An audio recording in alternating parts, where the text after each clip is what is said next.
Hi everyone, आप सब कैसे आए हो। मुझे पता आप सब अच्छे होंगे। आप सभी को हमारे एवरी एजुकेशन सेंटर में स्वागत है। चलिए आज की इस वीडियो में लाए हैं अध्याय 3 संस्कृत शिक्षण, लिंग एवं वचन की जानकारी। प्रश्न पूछ रहा है लिंग एवं वचन की जानकारी। तो हम लोग एक एक टॉपिक की चर्चा करेंगे। सबसे पहले आता है लिंग। लिंग शब्द का शाब्दिक अर्थ होता है चिन्ह। क्या होता है शाब्दिक अर्थ? चिन्ह। लिंग शब्द का शाब्दिक अर्थ है चिन्ह। जिस शब्द से संज्ञा या सर्वनाम की स्त्री या पुरुष जाति का बोध होता है उसे लिंग कहा जाता है।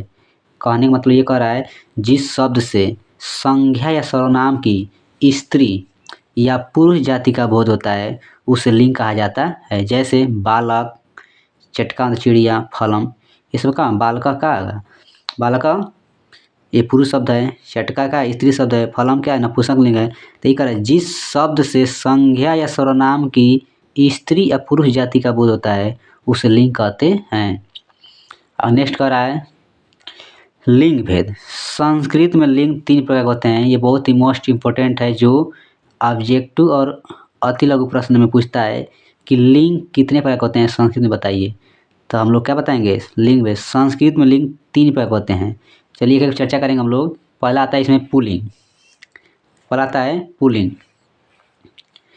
पुल्लिंग वे शब्द जिनमें पुरुष जाति का बोध हो पुल्लिंग कहे जाते हैं। शॉर्टकट हम बता सकते हैं इसे। वे शब्द जिनमें पुरुष जाति का बोध हो उसे पुल्लिंग कहते हैं। जैसे बालक, गज, मयूर, अश्व आदि। बालक मतलब लड़का, गजा मतलब हाथी, मयूर मतलब मोर, अश्व मतलब घोड़ा आदि मतलब ऐसे ही जो पुरुष जाति का बोध कराते हो या पता कराते हो उसी को हम लोग क्या कहेंगे पुल्लिंग कहेंगे। अब आगे आता है स्त्रीलिंग और नपुंसक लिंग। पहला होता है पुल्लिंग, दूसरा स्त्रीलिंग, तीसरा नपुंसक लिंग। तब पुल्लिंग तो हो गया। अब पुल्लिंग हम लोग पहचान पढ़ेंगे। पुल्लिंग की पहचान यानी कि कैसे हम लोग पहचान सकते हैं कि पुल्लिंग है। पहला दे रहा है ऑप्शन अन प्रत्यय वाले शब्द पुल्लिंग होते हैं। प्रत्यय अंतिम में जिस शब्द के अंत में जुड़ता है उसको हम प्रत्यय बोलते हैं और जो आगे जुड़ता है उसको उपसर्ग बोलते हैं। तो ये अन प्रत्यय वाले शब्द पुल्लिंग होते हैं। जैसे आत्मन, इसमें क्या जुड़ा अन। राजन, इसमें क्या जुड़ा अन आदि। यानी ऐसे ही आत्मन, राजन ये सब क्या है पुल्लिंग की पहचान है। जिस शब्द के अंत में प्रत्यय अन जुड़ा हुआ हो वो क्या हो जाएगा पुल्लिंग की पहचान होगी। दूसरा कह रहा है जिन शब्दों के पीछे अ, त्व, आ, आओ, पा, पन, न आदि प्रत्यय आए वे पुल्लिंग कहे होते हैं या पुल्लिंग कहे जाते हैं। जैसे मन, तन, शेर, कृष्ण, मोटापा, चढ़ाव, लेन देन आदि। देखिए इसमें मन, तन आया, शेर, कृष्ण, मोटापा आ, चढ़ाव आ रहा है इसमें, लेन देन इसमें क्या न आ रहा है आदि। ये सब क्या हो जाएंगे ये जितने भी आ जाएंगे क्या होंगे पुल्लिंग की पहचान होंगे। अगला करा है तीसरा नक्षत्रों के नाम पुल्लिंग होते हैं। जितने भी नक्षत्र हैं हमारे वो सब क्या हैं पुल्लिंग में आते हैं। जैसे सूर्य, चंद्र, राहु, आकाश, शनि, बुध, बृहस्पति, मंगल, शुक्र आदि। ये सब क्या हैं नक्षत्र हैं। नक्षत्र के नाम भी आ जाए क्या हो जाएंगे पुल्लिंग होंगे। एक बार और जिस शब्द के प्रत्यय यानी अंत में अन हो वो पुल्लिंग की पहचान होगा। जिस शब्द के पीछे अ, त्व, आ, आओ, पा, पन, न आदि ये सब क्या हो जाएंगे वे पुल्लिंग के होते हैं। अगला जो नक्षत्र हैं नक्षत्रों के नाम भी क्या होते हैं पुल्लिंग ही होते हैं। जैसे सूर्य, चंद्र, राहु, आकाश, बृहस्पति, मंगल, शुक्र इत्यादि। ये सब क्या होंगे सब पुल्लिंग की पहचान ही होंगे।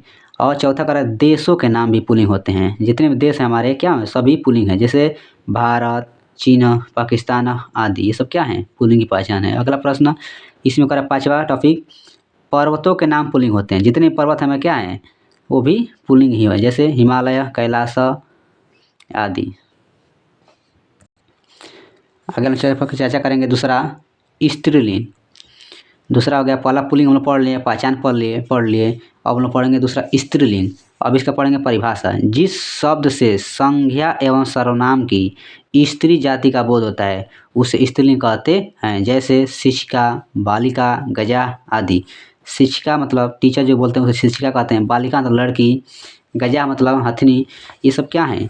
स्त्रीलिंग का बोध कराना है। जिस शब्द से संज्ञा एवं सर्वनाम की स्त्री जाति का बोध होता है उसे हम क्या कहते हैं? स्त्रीलिंग कहते हैं। ये हमेशा याद रखिएगा।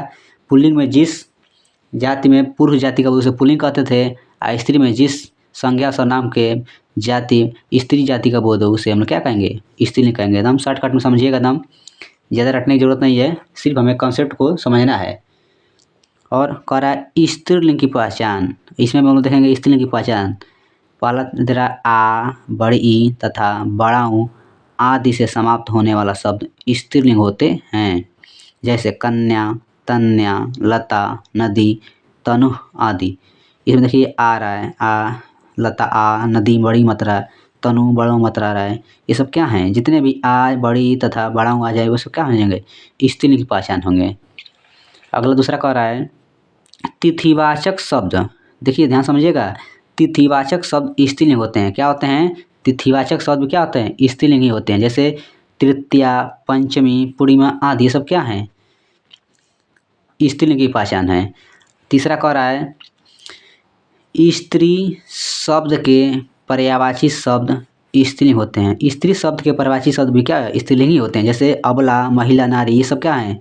ये स्त्री जाति के ही पर्यायवाची हैं। जैसे स्त्री का पर्यायवाची होता है ना, अबला, महिला, नारी आदि सब क्या है? स्त्री शब्द के भी पर्यायवाची शब्द स्त्रीलिंग ही होते हैं। यही बता रहा है इसमें।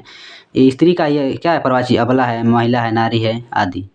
अगला कह रहा है चौथा, विंशति से लेकर 29 तक संख्यावाचक शब्द स्त्रीलिंग होते हैं। जैसे विंशति, 63, 64, 50, 67, 29 आदि।